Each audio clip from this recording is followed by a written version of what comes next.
बहू कहाँ मर गई? अंदर से आवाज़ आई। जिंदा हूँ माँ जी।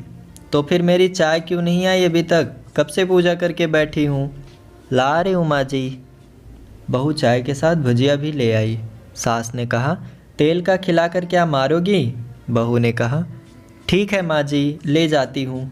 सास ने कहा, रहने दे, अब बना दिया है तो खा ही लेती हूँ।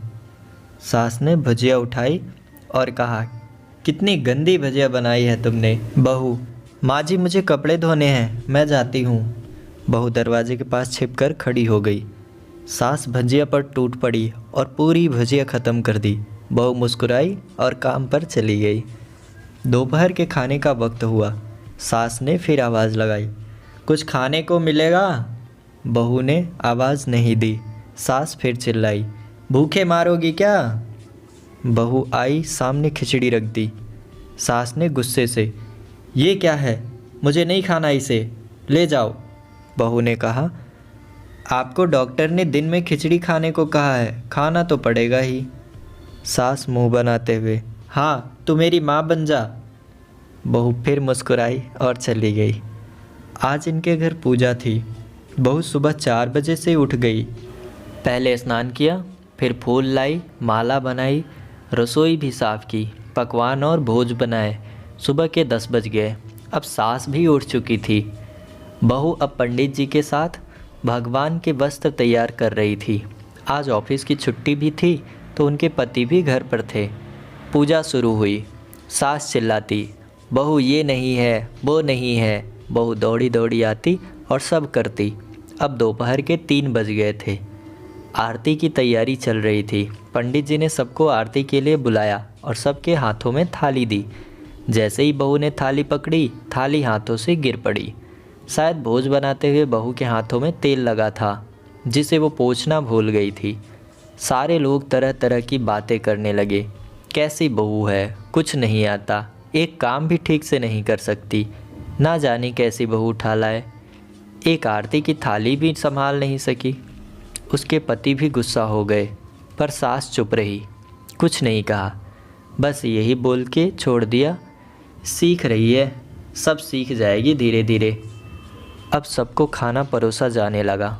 बहू दौड़ दौड़ के खाना देती, फिर पानी लाती। करीब 70-80 लोग हो गए थे। इधर 2 नौकर और बहू अकेली, फिर भी सारा काम बहू अच्छी तरीके से कर रही थी। अब उसकी सास और कुछ पड़ोस के लोग खाने पर बैठे।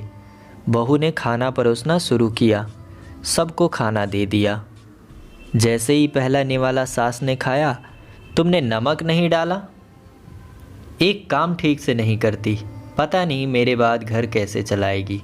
आस पड़ोस वालों को तो जानते ही हो ना साहब, वो बस बहाना ढूंढते हैं नुक्स निकालने का। फिर वो सब शुरू हो गए, ऐसा खाना है, वैसा खाना है, ऐसी बहू है, ये वो वगैरह वगैरह। दिन का खाना हो चुका था। अब बहू बर्तन साफ़ करने नौकरों के साथ लग गई। रात में जगराता का कार्यक्रम रखा गया था। बहू ने भी 1-2 गीत गाने के लिए स्टेज पर चढ़ी। सास जोर से चिल्लाई, मेरी नाक मत कटा देना, गाना नहीं आता तो मत गा, वापिस आ जा। बहू मुस्कुराई और गाने लगी। सबने उसके गाने की तारीफ़ की, पर सास मुंह फुलाते हुए बोली, इससे अच्छा तो मैं गाती थी जवानी में, तुझे तो कुछ भी नहीं आता। बहू मुस्कुराई और चली गई। अब रात का खाना खिलाया जा रहा था। उसके पति के ऑफिस के दोस्त साइड में ही ड्रिंक करने लगे। उसका पति चिल्लाता, थोड़ा बर्फ़ लाओ, तो सास चिल्लाती, यहाँ दाल नहीं है। फिर पति चिल्लाता, कोल्ड ड्रिंक नहीं है, पापड़ ले आओ। इधर उधर आखिर में उसके पति की शराब गिर पड़ी उसके एक दोस्त पर और बोतल टूट गई। पति गुस्से में 2 झापड़ अपनी पत्नी को लगाते हुए कहता है, जाहिल कहीं की, देख कर नहीं कर सकती, तुझे इतना भी काम नहीं आता। सारे लोग देखने लगे। उसकी पत्नी रोते हुए कमरे की तरफ दौड़ी। फिर उसके दोस्तों ने कहा, क्या यार, पूरा मूड ख़राब कर दिया, यहाँ नहीं बुलाया होता, हम कहीं और पार्टी कर लेते। कैसी अनपढ़ गंवार बीबी ला रखी है तूने, उसे तो मेहमानों की इज्जत और काम करना तक नहीं आता। तुमने तो हमारी बेइज्जती कर दी। अब आस पड़ोस की औरतों को और बहाना मिल गया था। वो कहने लगी, देखो क्या कर दिया तुम्हारी बहू ने, कोई काम की नहीं है। मैं तो कहती हूँ अपने बेटे की दूसरी शादी करा दो, छुटकारा पाओ इस गंवार से। सास उठी और अपने बेटे के पास जाकर उसे थप्पड़ मारा और कहा, अरे नालायक, तुमने मेरी बहू को मारा, तेरी हिम्मत कैसे हुई, तेरी टांगें तोड़ दूंगी। उसके बेटे के दोस्त कुछ कहने ही वाले थे कि उसकी माँ ने घूरते हुए कहा, चुप, बिल्कुल चुप। यहाँ दारू पीने आए हो, जबकि पता है आज पूजा है और तुम्हें पार्टी करनी है। कैसे संस्कार दिए हैं तुम्हारे माता पिता ने। और किसने मेरी बहू को जाहिल बोला?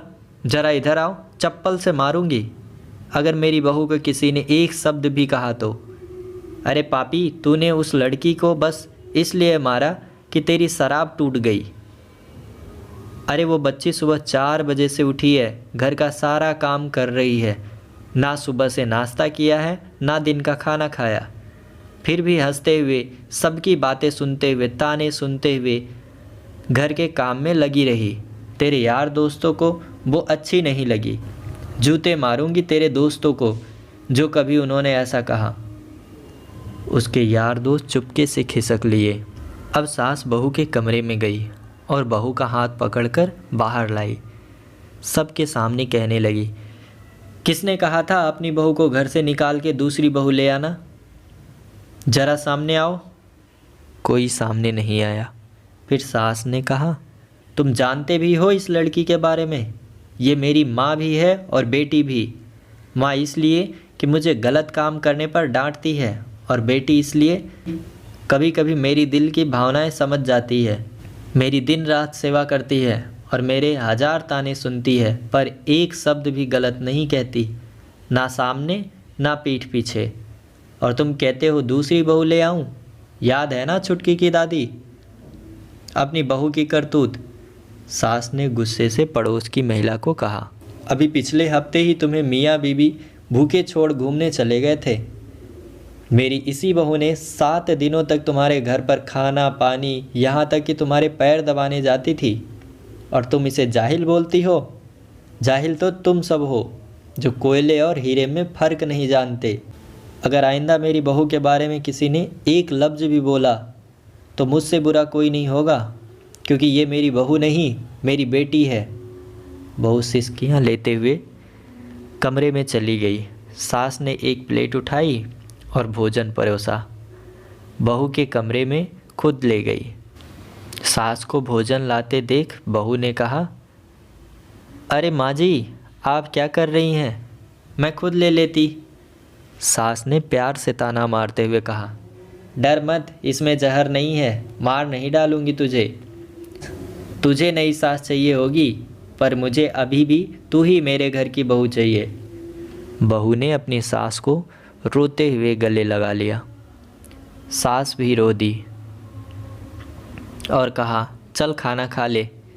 फिर मजाक करते हुए कहा, फिर मेरे पैर दबाने आ जाना, और ये ख्याल मन में मत लाना कि सास पैर दबाने के लिए बोलती है, किसी दिन मैं इसका गला दबा दूंगी। क्योंकि कभी मैं भी यही सोचती थी। दोनों खूब हंसने लगे। दोस्तों, कुछ रिश्ते बहुत मीठे होते हैं, बस बातें कड़वी होती हैं। अगर कहानी सुनकर आपके चेहरे पर मुस्कान आई हो तो वीडियो को लाइक करके चैनल को सब्सक्राइब ज़रूर कर दें। धन्यवाद।